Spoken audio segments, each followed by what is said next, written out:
नमस्कार, मी रामचंद्र थोरात ढोळपुरीकर. मी आज तुमचे अहिल्यानगर जिल्ह्यातील बाळकृष्ण महाराज यांच्या निवासस्थानी आलेलो आहे. रामकृष्ण आहे. रामकृष्ण. तुमचं बालपण कसं गेलं महाराज? आमचे वडील वारकरी संप्रदायातील ज्येष्ठ कीर्तनकार श्री संत किसन महाराज सुरके यांच्या पारमार्थिक वसा आणि वारसा आपल्या जीवनामध्ये लाभलेला असल्यामुळं बालपणापासूनच वारकरी संप्रदायाचे संस्कार हे आमच्या संपूर्ण कुटुंबावर झालेले आहे. आता माझी पिढी साधारणतः तिसरी पिढी कीर्तनकाराची.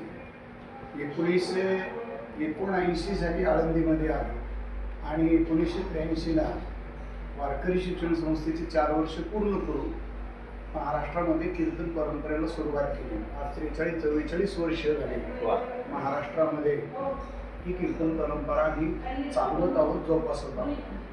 वारकरी संप्रदायाच्या माध्यमातून महाराष्ट्राच्या 18 ते 19 जिल्ह्यामध्ये कीर्तनाच्या निमित्तानं फिरणं होतंय, रामायणाच्या कथेच्या निमित्ताने फिरणं होतंय.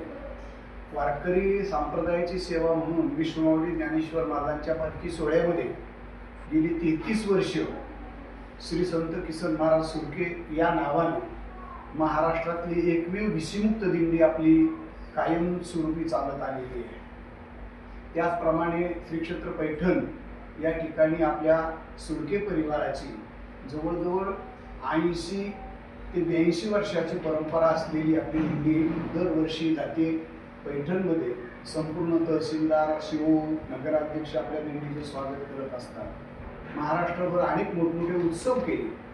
त्याचप्रमाणे यावर्षी विष्णुमाऊली ज्ञानेश्वर महाराजांच्या 750व्या जन्मोत्सवाच्या निमित्ताने आणि पुण्यश्लोक अहिल्यादेवी होळकर यांच्या त्रिजन्म शताब्दी समारोहाच्या निमित्ताने आपण आळंदी क्षेत्रामध्ये पुरुषोत्तम मास म्हणजे अधिक मासामध्ये पवित्र असे असणाऱ्या या अधिक महिन्यामध्ये आपण भव्य दिव्य ज्ञानेश्वरी पारायण सोहळा ठेवला आहे.